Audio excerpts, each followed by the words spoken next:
Happy day, children. Welcome you all to the new academic year of 2020 to 21. I warmly welcome to the social studies class. Today we learn about the earth. The first chapter in your social studies, the earth. We learn about the earth. The earth is the third planet in the solar system. It is the only planet which makes a life possible on earth because of its three factors which makes a life possible on earth. Because earth is having air and water. We need air to breathe? Yes. So without air, for 3 minutes we cannot live. So to survive we need air and to survive we need water. So earth is covered by three-fourth of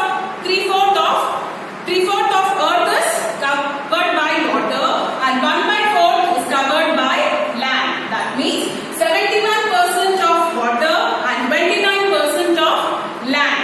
So we have plenty of air and water which makes the life possible on earth. So next we'll see what do we have on earth. We have continents, oceans. So we look into it? Yes. The continents. What are called the continents? The large land masses on the earth are called continents. And these continents are divided into different states. So how many continents do we have on earth in the world? 7 continents. Yes. And we have 5 oceans in the world, that is on the earth. Now shall we look into it in the picture form? Yes.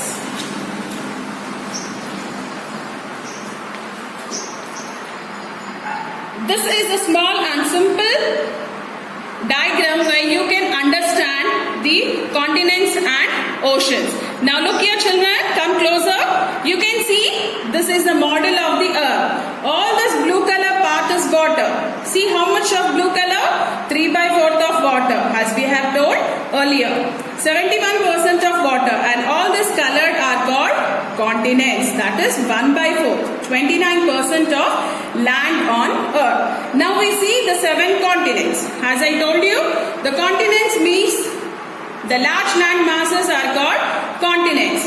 North America, South America, Africa, Europe, Asia, Australia and Antarctica. These are the 7 continents on the earth. North America, South America, Africa, Europe, Asia, Australia and Antarctica. Asia is the largest continent on the earth. Can you see? Yes, it is very big. And this is India where we live. So this is the largest continent on the earth. And which is the smallest continent?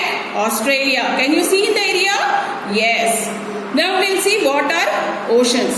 The large water bodies are called oceans. Oceans means what? You see the water? It is unending, very deep. Large bodies are called oceans. So Pacific Ocean, Atlantic Ocean, Arctic Ocean, Indian Ocean and Antarctica Ocean. The 5 oceans: Pacific Ocean, Atlantic Ocean, Arctic Ocean, Indian Ocean and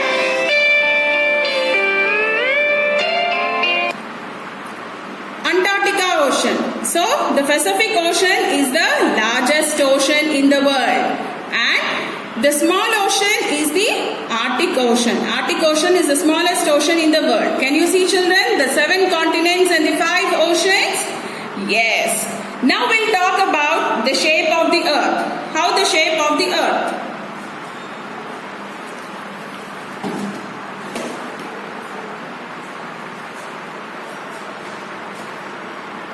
This is a globe. It is a model of the earth. How it is? Round? No, it is slightly spherical shape. It is in a spherical shape, slightly bulging in the middle, making it little bit fat in the south and the north. So earth is in the spherical shape. Now we learn about the globe. This is a model of the earth. Yes, we cannot go to the solar system in the sky and see the earth. So we have made a small object to see the earth. So this is the small model of the earth. So see, you can see all the continents. Yes, 7 continents. See, North America, America. Okay, now we'll see about the continents on the globe. This is North America, this is South America. You can see Africa here, Europe, Asia, whole thing is Asia. Next here you can see Australia, and here we can see Antarctica, the 7 continents. Next, all this blue color part is water. They are 5 oceans. This all blue color part is oceans. Yes, children? So, on the globe we can find the continents and oceans. We have learned the 7 continents and 5 oceans. Next, we move on to the next topic. That is maps. Why? Because Earth is in round shape, spherical shape. Yes. So, it is very huge. It is in kilometers. It is very vast. So, if we go to any place or somewhere, what do we need? We need to know the location. We need to know the landmark. So, how we get that landmark? We have a map. Yes, the map is a representation of a small flat surface where we show the marking of it. So, it is a representation of on the Earth's surface. So, maps are again divided into 2 parts: political map and physical map. Political maps show all the continents, states, capitals, etc. And physical maps will show you about the plateaus, forests, mountains, hills, islands, deserts, rivers, oceans.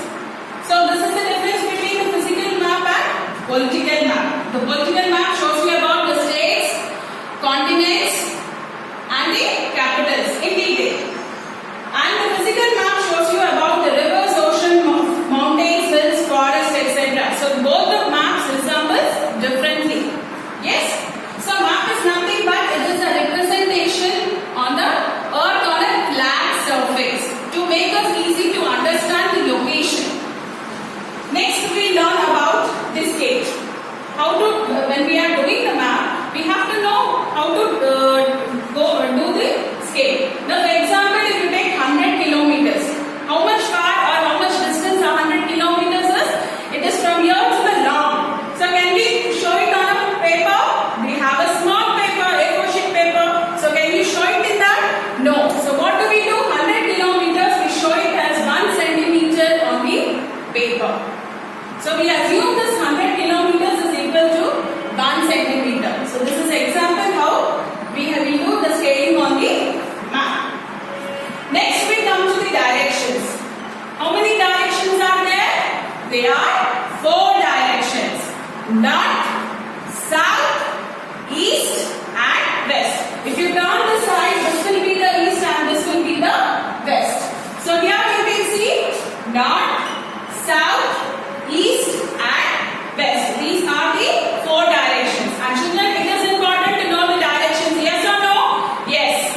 Why? Because to have some location or to indicate particular place or the map, we have to know the directions. The point between the north and the east is called northeast. And the point between the east and the south is called southeast. The point between the south and the west is called southwest.